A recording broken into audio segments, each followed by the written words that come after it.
had an incredible life, have you not? I mean, you have played and met some of the greatest legends. Like, and also you seem to be able. People think of you because you were in Guns N' Roses, like, oh, you couldn't possibly have played on a Michael Jackson record, or you couldn't have played on a Bob Dylan record, or something like that. But these guys all call on you to do studio work, right? Yeah, it happens. Yeah. And so James Brown, when you play for him, wasn't he a legendary ball buster, James Brown, in the studio? I watched, well, we did these gigs, and one of them was in his hometown on his birthday, and I watched how he ran his band. It was pretty formidable. It is, right? Like I was glad to be the outside guy just coming in for the jams. Were you nervous when you had to play with him? No, he was great. He made me feel really comfortable. You never get nervous, do you, on stage? I always get nervous. You do? That's part of my whole thing, because I get so much adrenaline and all this sort of pre-show anxiety. What are the nerves? Do you, at this point, still feel you could fuck a song up? Yeah. You do? You just want to do a good job, and it's very much in the moment. So it's kind of great to know that a guitar virtuoso gets nervous before he has to play with somebody. You know, it really is actually comforting, because I think people think it comes so easily. Yeah. That Well, for a lot of guys, I mean, I'm under the impression that they don't. I mean, Joe Perry, we just did a tour with Aerosmith, and Joe goes on there and doesn't look like he has a thought in the world when he goes on. I envy that. But Joe is playing with Aerosmith, his comfort zone. I mean, if you're playing with your band, you probably have a comfort zone there. But when you have to go play with James Brown and you're in a whole different milieu. Yeah, you're more intimidated by just learning the material and not screwing it up, and just wanting to remember everything that you learned going into it. Did you know James Brown's music very well? A little bit, but there's a lot of stuff that his band plays that I did not know. Did you play Hot Pants? No, we played Sex Machine and something else. And when you play Sex Machine and you can't read music, so you have to rehearse with the band. No, we didn't really get to rehearse. I listened to it the night before, and then we sound checked, so that was as much rehearsal as we got. And you wing it. And you wing it. Yeah, it's all about winging it all the time. Man. Oh my God, that would just make That's me sort of the up. beauty of it, now that you bring it up. Wow. When did you know you were a great guitar player? When did you have the confidence to start playing with James Brown and these guys? You don't. You just go. You just do it. You sort of fly by. You jump at the opportunity. You pretend like you know what you're doing. You know? Is Eddie Van Halen a great guitar player? Yeah. Is that someone you admire? Very much. Have you met him? Uh-huh. Can you talk with him? I find him sometimes difficult to talk to, Eddie. No, he's a great guy. Great guy, but it's because you guys share the guitar, right? Do you mostly talk? But we don't talk about guitars. That's the last thing you want to talk about. With Jimmy Page, the cool move is not to talk to him about I don't think guitar. we ever talked about anything having to do with music. You are all the time. shitting. Because we just do what we do, and the last thing you want to do is really talk about it, because you spend so much time doing that. So what the fuck did you talk to Jimmy Page about? I don't know. Religion? Girls, I mean. Well, girls, he could match you pretty well, right? Yeah, we have a similar. Yeah. I mean, what do you guys, did you guys talk about ISIS and how we're going to confront that threat? That hadn't come up yet. Maybe you know something. Do you ever talk politics with Jimmy Page? I don't remember talking politics with Jimmy specifically, but it comes up. I would love to record these conversations. Right. I can't imagine what the fuck you two guys are talking about. Will you talk about girls on the road and like how you fucked this one and that one? Will you compare notes? No, that is the kiss and tell thing. I think we talk about, just, I don't know, how girls come up like, oh, she's, I don't know, never mind. Well, Jimmy was legendary. I mean, girls would like fall in love with him. He'd wear those big pajama pants on stage and the whole thing, and he'd wear a wizard's outfit. He could still get laid. I know, he did do the wizard's outfit. Yeah. Do you ever find out, for example, in conversation that you fucked the same girl as Jimmy Page? No, when that comes up, you just don't want to. You don't want it to come up, and that with Jimmy, it didn't. I had a situation here though. One time, last time I was here, but I won't get into it now. I'll tell you when we're not on the air. Tell me what happened. You got a good story. Yeah, but I'm not going to do it now because it'll just be a pain in my ass later. You mean you were walking out and a girl came onto you? No. There was someone here that we shared the same woman. And I had, really? Who was here? I'm not. Hell was here. You're saying you were here the last time. This was not at the birthday show. I'm not going to tell you. And there was a guest of mine that you ran into in the hall. See, you won't have to live with it tomorrow, but I will. No, but what I find fascinating, how in a 5-minute conversation would you know you fucked the same girl as this other guy? I just, yeah. You anyway, knew. I'll tell you later. They knew. There was a stank on this guy that you knew right away. Wow. When you meet a guy who's banged the same girl as you, do you compare notes? Well, we didn't meet. Oh. We didn't talk to each other. I see. Because there was a, Yeah. Oh, it was weird. He seemed a little weird. I sort of didn't even think about it till I put it together. And I was like, oh. That's the weirdness, huh? But let's face it, as rock stars, you guys know, you don't get that hung up on one woman, right? That's the trick to living on the road. You can't get all possessive. I read about the greats, like Clapton and Harrison would share a wife. They didn't, it never broke up. There were songs written about that. Yeah, but it never broke up their friendship. That's the weird thing I don't know about that. There was a lot of conflict going on there. Yeah? Yeah, they got past it, but it was It took a while. a big deal.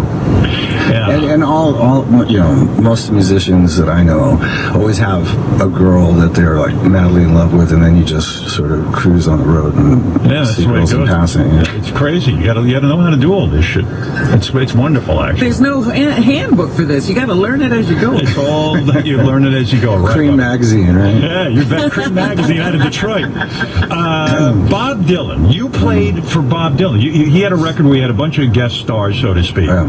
And Bob didn't use your track. Yeah, well, they called me up, and Don was producing it, and he goes, "Why don't you come?" I just done an Iggy Pop record with him. It was really great. Right. And so he thought, I guess, I don't know how I came into it, but he called me up and asked me to come down for this Dylan session, and we did this sort of real basic rhythm and blues track, and I put what I thought was a really great one-off, spontaneous solo on it. And so I said, well, send me a rough mix. So they sent me the rough mix a couple days later, and it gets to the guitar section. I'd done an acoustic rhythm track underneath it. Right. It gets to the solo section, all of a sudden I just hear strumming on acoustic for however many measures, and then the song kicks back in.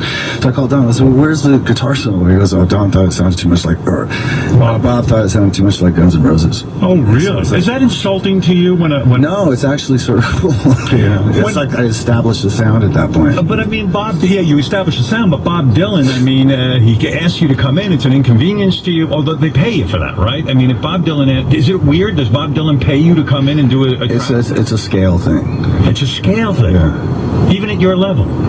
Yeah, well, especially then, because that was like in 1989 or 1990 or something, so I wasn't all that. How do guitar players make a living? If they're brought in for a session, and then it's scale. Yeah, you don't get paid that much. I mean, a lot of session guys, they all pay for scale. They just do a lot of sessions. I see. You got to just keep doing it. Yeah, most of these guys, we don't play because we like playing it. You know? Were you ever at a point in your life before the hit of Guns N' Roses, were you a session guy? Would you go in on different records? No, that didn't start until Alice Cooper called me up and had me play on a song called Hey Stupid.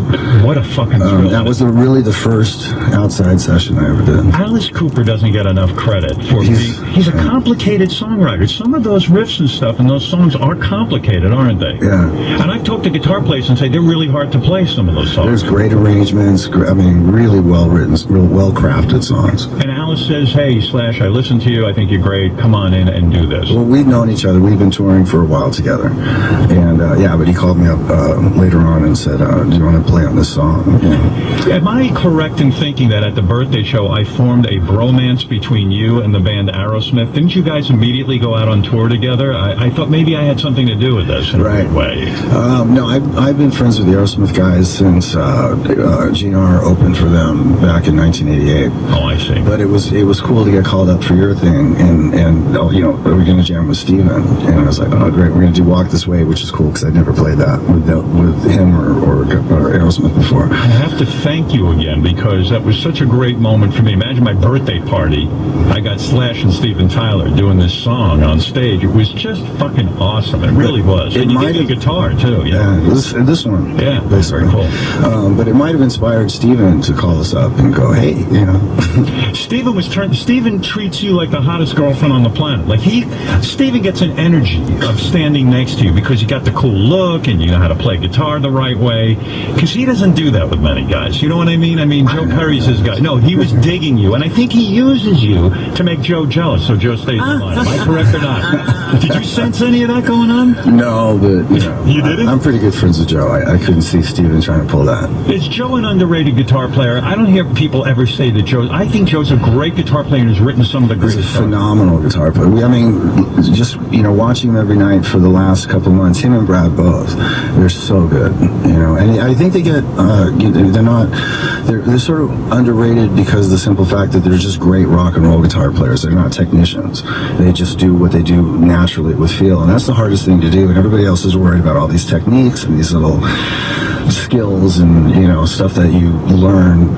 Tricks. It's very methodical stuff, and that's what impresses everybody: speed and accuracy. And these guys play loose, and just really cool. Right. Do you get affected when Leslie West wrote me last night and he said, hey, I once wrote Slash a note and said, hey, we're number 65 and 66 by the Rolling Stone poll, and you said, hey, I'm just happy to be mentioned anywhere. Well, I wasn't in there for the issues before that at all, so. Yeah, but So you finally made it. doesn't that why would you people not recognize? I recognize how great a guitar player you are. Why would you? Does that frustrate you that you don't get the recognition? No, you can't take yourself that seriously. You can't, but don't otherwise you you drive yourself crazy. But don't you want Rolling Stone? I mean, come on, you're still important, right? We still care about Rolling Stone, and don't you want them to say, hey, I'm a great guitar player? To give you recognition, no? You don't give a shit.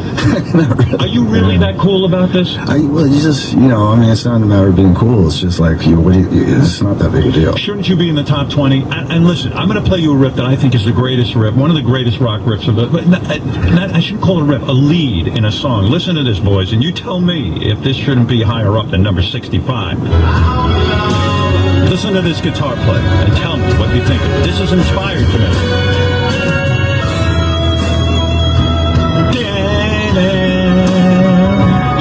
I listen to this at least once a day. At least. Like my fucking vitamin.